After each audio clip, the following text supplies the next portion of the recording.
Hey y'all, Lisa Davis here, the trusted banker. Welcome to Black and Bankable. We're going to do a little mid-Monday intervention here, a little mid-Monday review. I am going to talk to you about a few things that I've been watching. So last week was to tariff or not to tariff. Trump out here proposing all these tariffs on Canada, Mexico, and China. And I guess, as you may know now, that even though he proposed all those tariffs, he has now backed down from all those tariffs.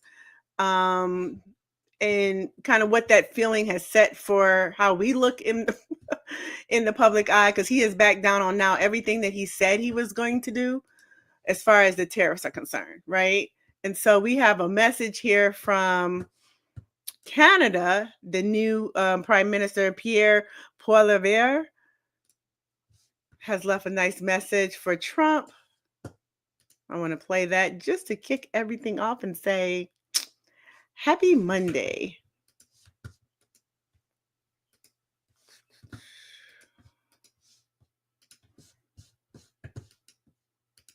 Immediately destroying trillions of dollars of wealth on your own stock market. You're attacking a cherished friend of the United States, and you are strengthening America's enemies by going after America's friends. Stop tariffing our country and stop the monthly melodrama that is hurting our economies on both sides of the border. If you want American workers to have bigger paychecks and lower prices, then let's do more trade, not less. If you choose otherwise, we will retaliate. We need to keep the counter tariffs in place until the president removes all tariffs forever for Canadians. We can't have half measures. We have to send a clear message to President Trump that if he wants to fight, then we will fight back. We will defend our people and our country. The president must remove all tariffs on Canadians before we remove counter tariffs on the Americans. My message to President Trump is you've got two options. One, you can attack our economy and we will fight back. Your consumers will pay more, your workers will make less. Both our economies will weaken.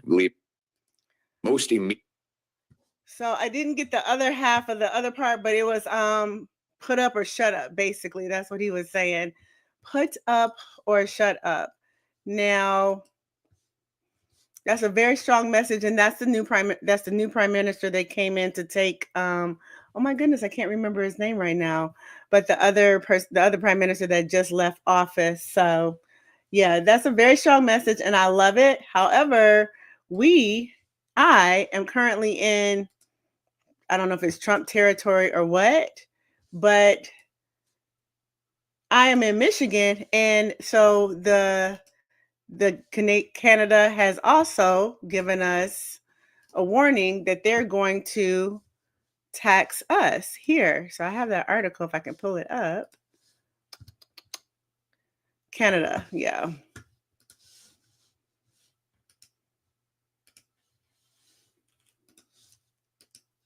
So here in Michigan, Canada's always been a great neighbor.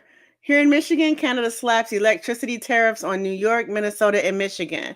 So as of today, March 10th, this is still going through. And what Canada is saying is like, either take the tariff increase totally off the board, not we're going to postpone it for another 30 days, we're going to postpone it for another 2 weeks. Stop threatening with it. At this point, you're crying wolf. It's almost like you're making empty threats just to get attention or to try to get your way about something, and it's not working, because every time it comes to go time, Trump, you back down. Every time it comes to go time, every time it comes for you to stand 10 toes down on pushing these tariffs out on Mexico and on Canada, you say, you know what? Let's take a 2-week break. Let's take a 1-month break. And Canada said, that's cool, but we're not going to break you. We're going to continue to put these tariffs on you. And now they slap electricity tariffs on New York, Minnesota, and Michigan. And well, I'm in Michigan, so I will let y'all know if I see a difference in my energy cost. But the government of Ontario is applying a 25% surcharge starting Monday on electricity exports to the 3 U.S. states in response to U.S. tariffs on Canada. This surcharge will affect electricity sales for 1.5 million homes and businesses across Michigan, Minnesota, and New York, the Ontario government said, and in total, it could cost up to $400,000 of our money per day. New market rules are going into place requiring Canadian electricity sellers to add a $10 per megawatt hour surcharge, equivalent to a quarter of the electricity's average value, to the cost of power per sales for the U.S., according to the statement from Ontario's Office of the Premier. The additional charges are a response to 25% tariffs on Canadian and Mexican imports to the U.S. announced last week by Trump. Stock markets also dropped today, Monday. I want to look at that right quick, but I also wanted to show you, well, we can look at the stock market since they brought it up in that article, because, yeah, this is the stock market today.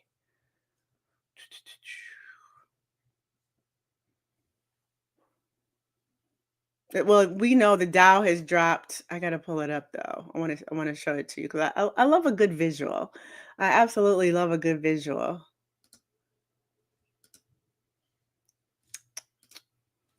Where is my page?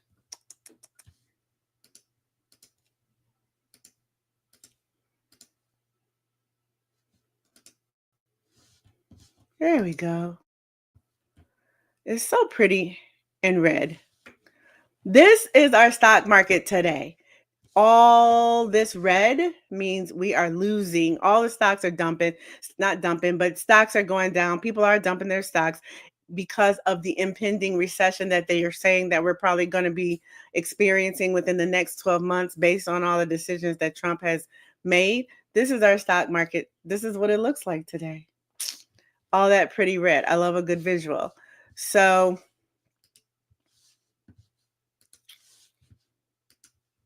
I also want to talk about what Mexico said in response to Trump. So Mexico has a great rally of national pride after the U.S. tariff reprieve. Mexico was also told that United States of America, that Trump was going to back down on the tariffs. And so they had a celebration over there. They are coming together in strong support. They're coming together in pride around the way that Mexico's president is gathering up Trump, basically, because Trump postponed the tariffs.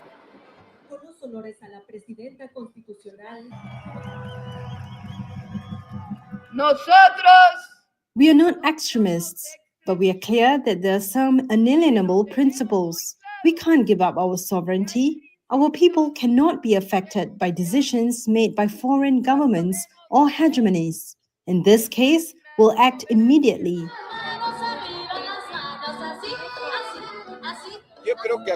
I think the relationship between the two countries must be a win-win, and not one taking advantage of the other. Mexico is not weak. Mexico is strong, and Claudia has proved it. For this reason, we came here to back her today and always. So let me explain to you just how strong Claudia is. They just got a new deal that came up. And I don't know if we ever did deal with these companies, but they're getting investment deals. They're getting all kind of they're getting exposure from all of these things. I mean, Mexico's a strong country anyways. I'm not saying that it's the fault of any of this, but I'm saying that we're watching other countries thrive while we're sitting here going through all of this foolishness under this administration. Let me find that article.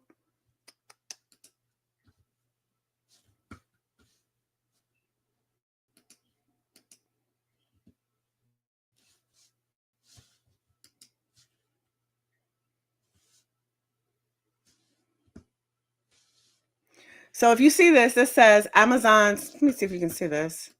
Okay, yes. So this article shows today that Amazon, Mercado Libre is going to invest $3.4 billion in Mexico, and this is Amazon's direct rival. So they announced it today that Mercado Libre, a Latin American rival of Amazon, announced Friday that $3.4 billion of investment into Mexico in the latest in a series of pledges by foreign firms in spite of U.S. tariffs. And it means that despite these tariff issues, they're going to continue their investments in Mexico. Meanwhile, here on our front, the Trump administration is saying that we're just going to have to sift through the bull crap, and we're going to feel some we're going to experience a period of transition. When asked if the economy could see a recession this year, Trump says we will experience a period of transition. So he's saying that President Donald Trump declined to explicitly rule out a full-blown recession for the United States economy this year. However, I hate to predict things like that, he said. There is a period of transition because what we're doing is very big. We're bringing wealth back to America. That's a big thing. It takes a little time, but I think it should be great for all of us.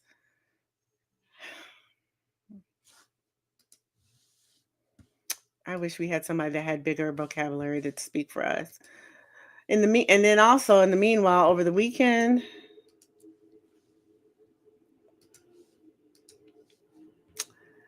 his organization, Trump's administration, fired the head of organized crime and drug task force. The head of the United States Justice Department task force that combats drug and organized crime was fired on Friday amid a move by President Trump's administration to purge or sideline career officials.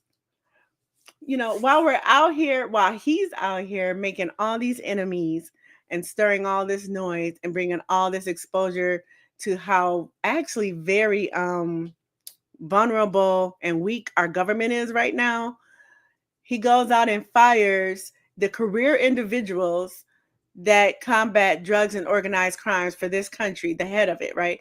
And their whole thing is they want to get rid of career government employees. When you get rid of career government employees, you get rid of legacy knowledge, especially if you haven't had them train anybody, and you're just letting key officials go. And the reason I got on today is because of this and how now it's affected my industry. Let me see if there was another thing I wanted to share before I share that voicemail. Yeah, this is another one. The DOJ Drug Organized Crime Task Force chief. The chief was fired. The head of the Justice Department task force dealing with organized crime and drug trafficking was fired by the Trump administration Friday, and he indicated he believes politics may have played a role. Adam Cohen said he was fired by acting deputy attorney general Emil Bove after spending weeks working with the Trump team on a new memo concerning the task force. And less than 24 hours ago, he received a 2-sentence memorandum addressed to him from the deputy attorney general, and it stated that he had been removed from his senior executive service position and that pursuant to Article 2 of the Constitution, his employment with the United States Department of Justice was terminated. And this is like a key moment for Trump. And let me explain to you why. It's just like a key moment for Trump. Because Trump has decided to be head of planning his big party. So that's what he's working on right now. So now today, Trump's signed an executive order. He's going to start planning the World Cup. And he thinks that the tariff debacle will make the World Cup a more exciting event here in America.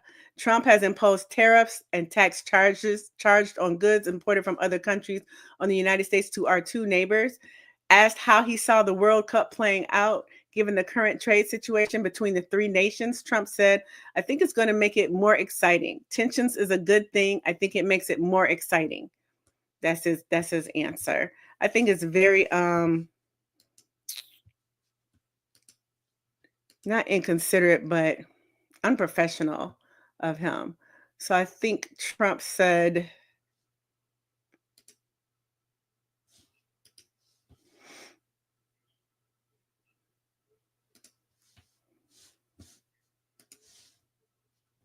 Trump signs an executive order on the FAFO World Cup. I don't know if you guys can see this.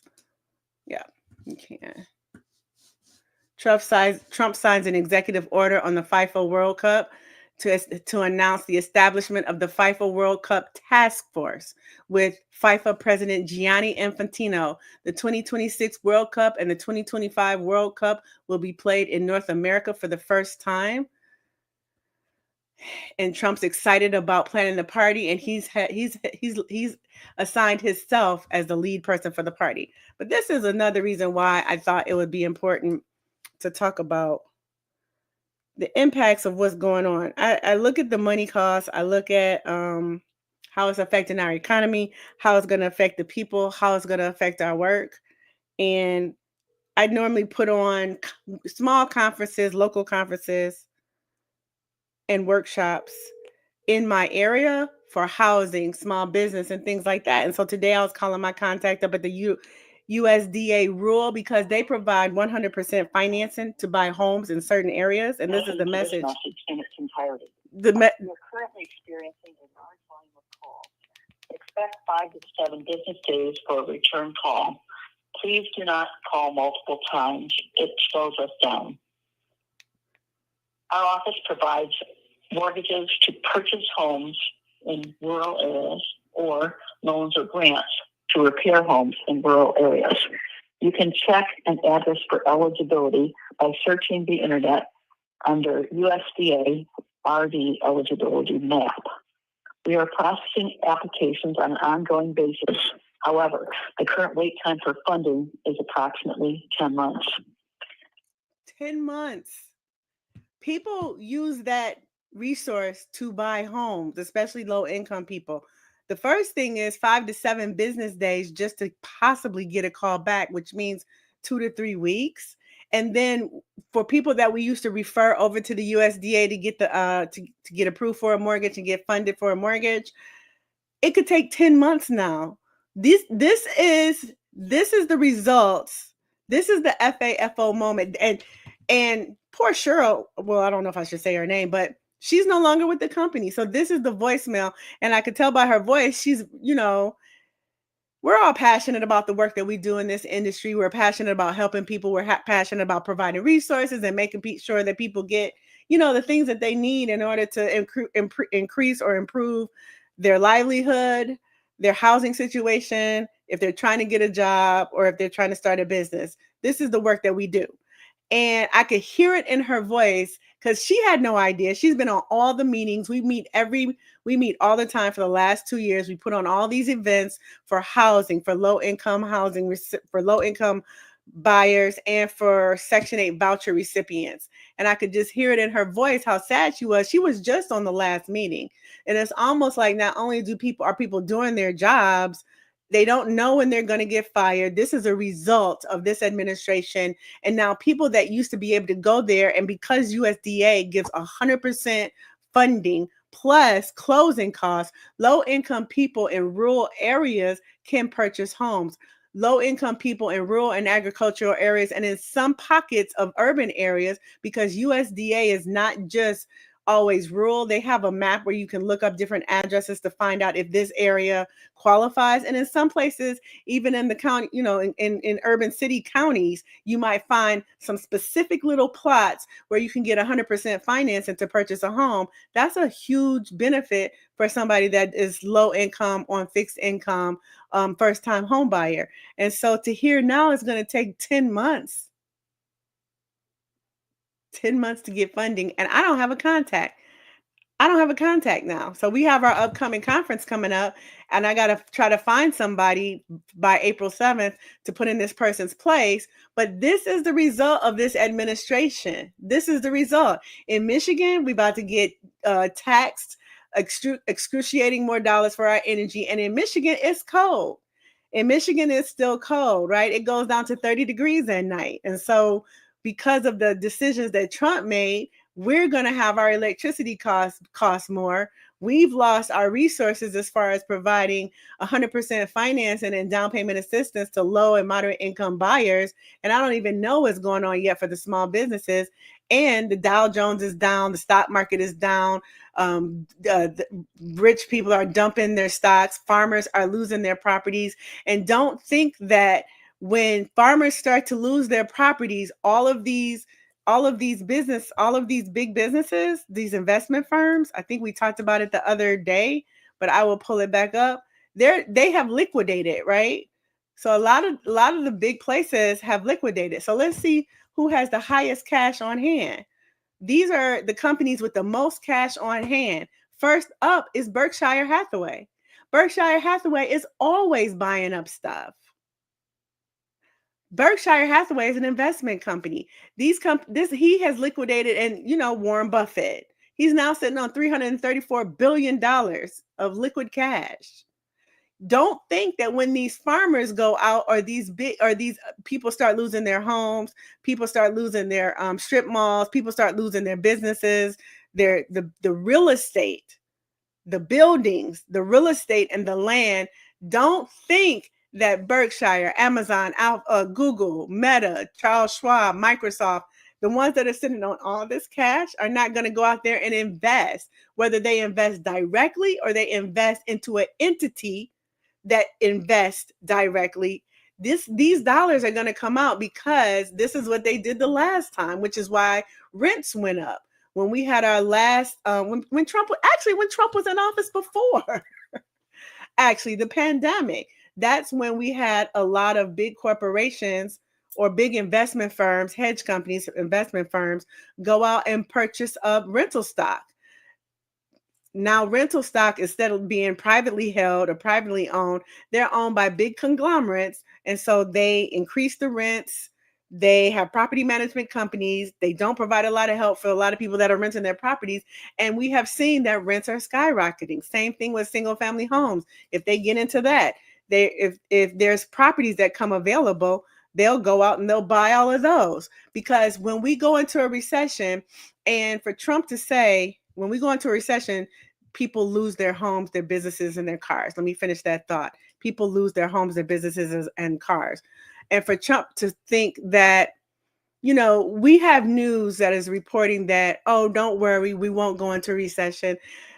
I can't believe that kind of conversation. I've worked through these so many times before as a banker. We see it all the time. When people lose their jobs in this amount, when tens of thousands of people start losing their jobs, tens of thousands of people stop spending money. Tens of thousands of people stop going to their local restaurant. They stop going up the street to the hardware store. They stop going to buy gas because they have nowhere to go. They don't grocery shop as much. They don't go get coffee as much. They don't have to buy clothes as much. They don't spend money. When people lose their jobs, they lose their homes. When people lose their jobs, their cars get repossessed. When people lose their jobs, those jobs can possibly, the fringe businesses that those jobs support can possibly go out of business. That's a deep recession. And when these type of things happen, you have properties that are available now. So the rich get richer and the poor get poorer. People are already starting to lose their homes. People are already starting to lose their companies.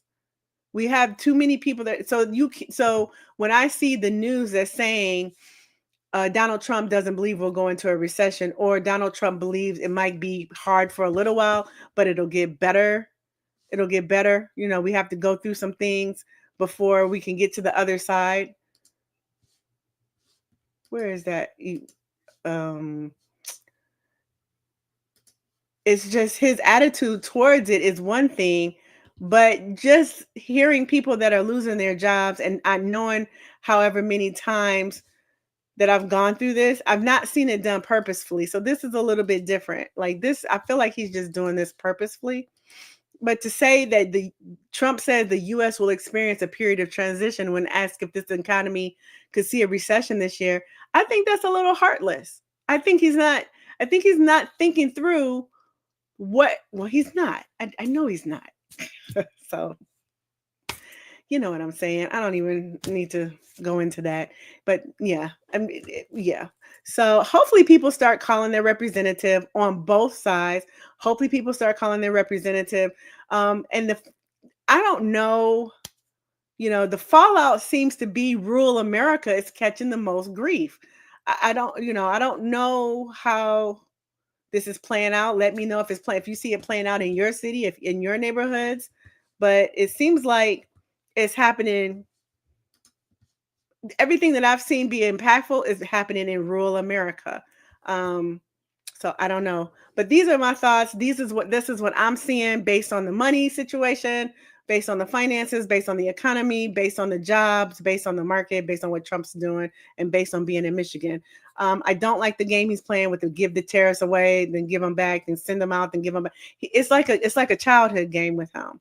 So, anyways, this is a mid-Monday update. I know it's a lot going on. I'm sifting through all of the news. I like to report on the financial news. I like to give you news that you can use as far as it comes with your money, and how you can think about how you want to spend it.